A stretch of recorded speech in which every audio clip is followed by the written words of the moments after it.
Hello, I'm Dr Jodi Richardson, and you're listening to Well, Hello Anxiety, a podcast where we end the struggle with anxiety and build our toolkit of practical skills to thrive. Hello, and welcome to episode 2 of Well, Hello Anxiety. In among the episodes where you hear me interview a guest, as I did for episode 1 where I interviewed the lovely Carly Taylor, you'll hear me jumping behind the mic. I'm doing this because it's important to me to share lessons I've learned over many, many years of having anxiety. Those lessons will come from obviously my personal experience as well as my professional experience as an anxiety and wellbeing speaker and author and educator. So today is one of those days. I wanted to share with you today a really important lesson that's been powerful in my own life. And this is something that I'm going to introduce you to and we'll build on over time. It's a lesson that is setting the foundation for helping you with worry, with rumination. And it's something, of course, that you can teach to any young people in your lives, whether they be children or teenagers, whether they're your kids or perhaps if you're a teacher, students in your classroom. So I wanted to share with you what happened last night. I was at the supermarket, my local supermarket, which is often the highlight of the social calendar when you're in lockdown, in the most lockdown city in the world, which is Melbourne here in Victoria, Australia. I happened to bump into a friend, one of the mums from school. For those of you that know me, this will come as no surprise that I stopped for a chat. And we got to talking about the podcast and she's like, well, hello, anxiety. She said, how about goodbye, anxiety? She said, that's really what I want to be saying. And she is like most people who experience anxiety. You know, anxiety feels pretty awful, quite horrendous, and can range from the normal everyday variety that rises and passes as a stressor, rises and passes or shows up and then disappears, through to the type of anxiety that's so debilitating that it's really hard to even leave the house or to pick up the phone to make, a really sort of easy phone call would be an easy phone call for a lot of people. Anxiety really gets in the way, and saying goodbye to anxiety is really what we'd all love to do. But even if we could, which we can't, we wouldn't want to because we know anxiety is protective. Anxiety is what is really there to keep us safe. It's an evolutionary protective mechanism that kept those that came before us safe, being able to recognize dangers and to be able to either fight or flee and stay safe, live to fight another day, and to have offspring who grew up to do the same, and eventually leading to all of us living and breathing here today. So even though we would love to be able to get rid of it, it's not something that is typical of anyone who has anxiety. Getting rid of it is something that is not the focus of this podcast. This is a podcast where we learn to understand it, know it for what it is. It's something that's there to protect us. And we learn really powerful, evidence-based and trusted strategies to manage it and to be able to get on with living a really rich and full life, even if anxiety has to come along for the ride. And I wanted to let you know that in creating a podcast, I've had a lot of anxiety, and you'll hear a bit more about that in the next episode where I interview Craig Harper. And I've been really honest about this because doing something that's new and unfamiliar, where there's uncertainty and there's risk, anxiety loves nothing more than to sort of flare up when you're putting yourself in those situations. But when we don't do the things that are important to us because of our anxiety, we're really holding ourselves back. And so here I am recording episode 2. It's 6:02 in the morning. I am in lockdown with my family, so I'm up early, so it's quiet. Knowing my life lately, somebody will get up and slam a door, but that's okay. We will roll with it. Here I am recording, this podcast episode with you. And I'm doing this because this is important. I want to help make a difference in your life, even if it's in a really small way. And so here I am. So whether you're out walking, whether you're chilling out with some, headphones on, taking a bit of a break, or whether or not you're traveling, I want you to start to think about, if anxiety does get in the way for you, as it does for a lot of people, how you might start to put this next strategy into practice. And we're going to start really small because that's the way we roll when it comes to anxiety. Small steps. So I've had anxiety since I was 4. When I was 4, I did not realize I had anxiety. What I knew was that every morning when mum would ask me to get ready and go to school, I would tell her I felt sick in the stomach and that I didn't want to go. And this is really typical of anxiety because when we're anxious, we want to stay safe. We want to stay where we feel nurtured and calm, comfortable and safe, where things are predictable and where things are familiar. One of the challenges that I had was a lot of worry. And this is a classic and hallmark sign of anxiety, as we say. And maybe you, like me, were labelled a worrywart. Maybe you have a worrywart in your home. Maybe you know somebody who really finds it hard to move past those ideas that can pop into our head, those thoughts that really make us feel very, very worried. And they're the types of thoughts that often are really hard to move on from. One of the places that worry can really show up is, or one of the times, is when we're heading off to bed, when we put our head on the pillow and it's time for sleep, and all of a sudden the distractions of the day are no longer, and it's just us and our thoughts. This is a really classic time for worries to come up. Unfortunately, it's a time when sleep can become really difficult, of course, when you're really worried. And one of the great challenges with anxiety is that anxiety can cause sleep disturbances, not being able to fall asleep, not being able to stay asleep or go back to sleep if you wake up. But also when you don't sleep well, it can really impact and amplify anxiety.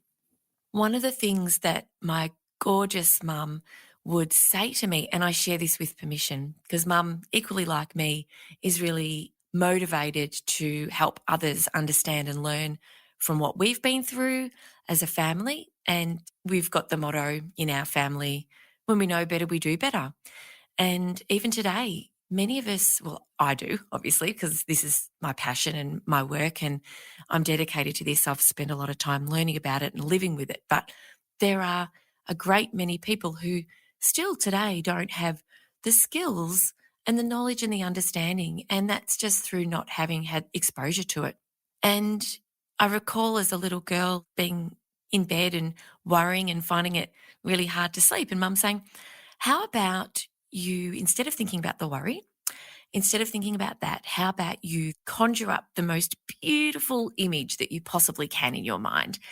And in doing that, really focus on that. You think about that. Don't think about the worry. Think about this beautiful image. And that was mum's way of understanding that, yes, I had a worry and it was a problem, and helping me to solve that problem. But what nobody really understood back then, or we certainly didn't, was that we don't have the control over our thoughts that we would like to, and that, we're often led to believe that we have. I conjured up an image of a beautiful vase of fresh flowers.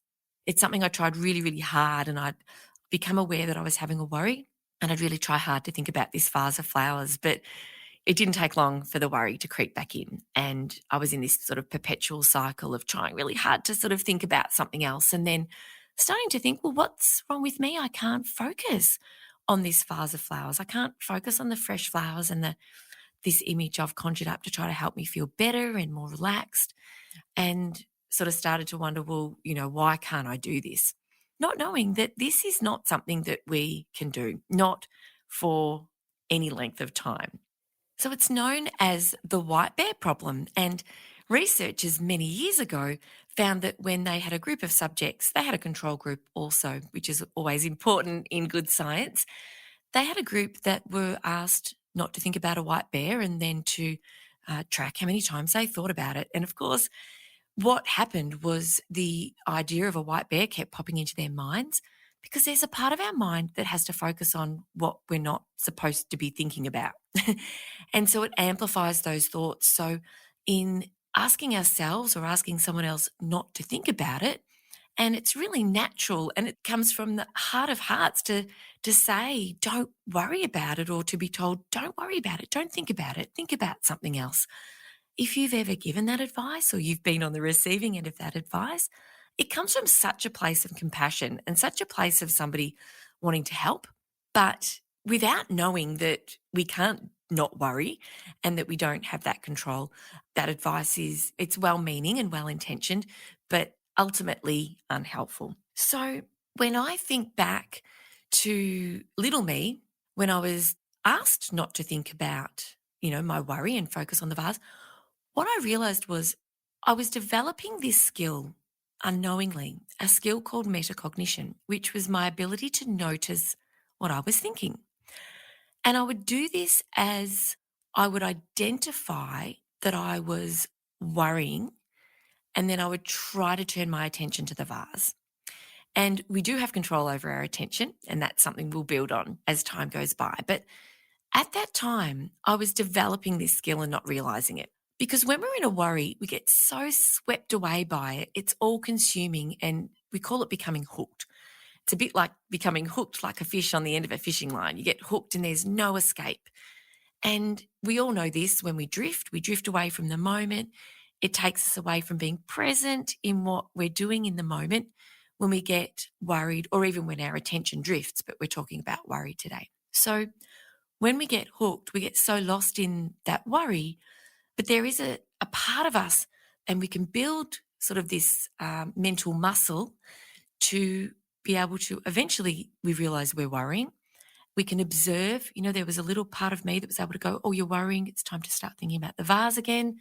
Of course, the worry would creep in and that cycle would repeat. But this idea of being able to notice and observe what we're thinking is really what I wanted to share with you today.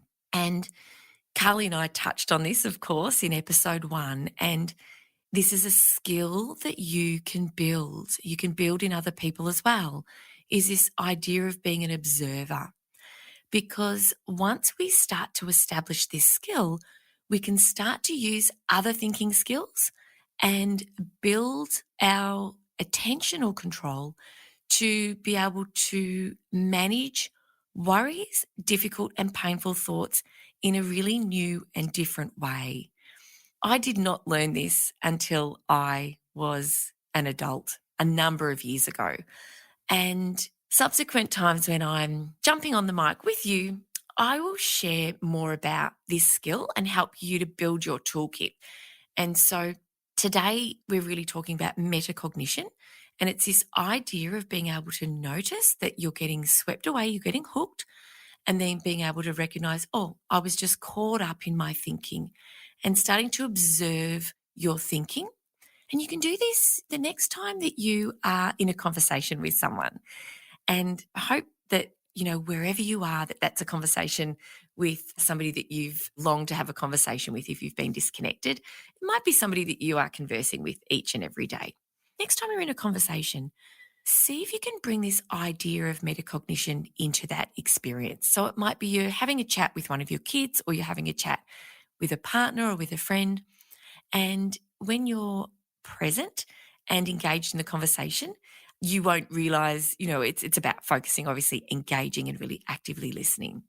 But there'll no doubt come a time when your mind might wander, and you'll realize you've wandered. You might be sort of thinking about, oh gosh, I didn't get something out of the freezer for dinner. You'll think about that. You can notice that you've drifted, notice that you've wandered away, your attention's wandered away from the conversation.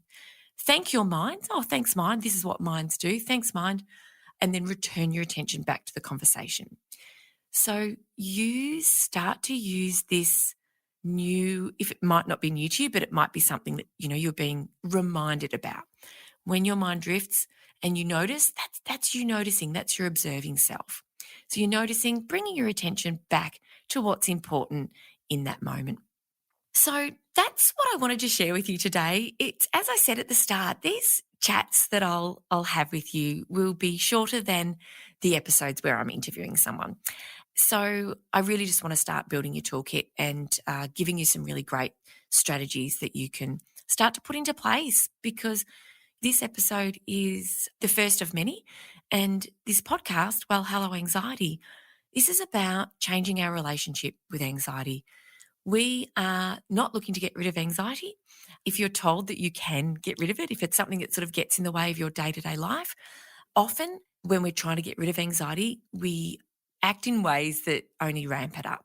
We're going to change our relationship with anxiety, and you are going to learn bit by bit by bit how you can dial it down and how you can move forward in life, even if anxiety is bubbling along in the background, if it's a bit like a radio playing low in the background. It doesn't have to be off.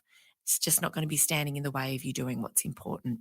So, without any further ado, I will sign off and invite you, if you would be willing to, if you think this would be helpful with someone in your life or a colleague or a friend or a family member, if you could share this podcast and ask them to follow or subscribe.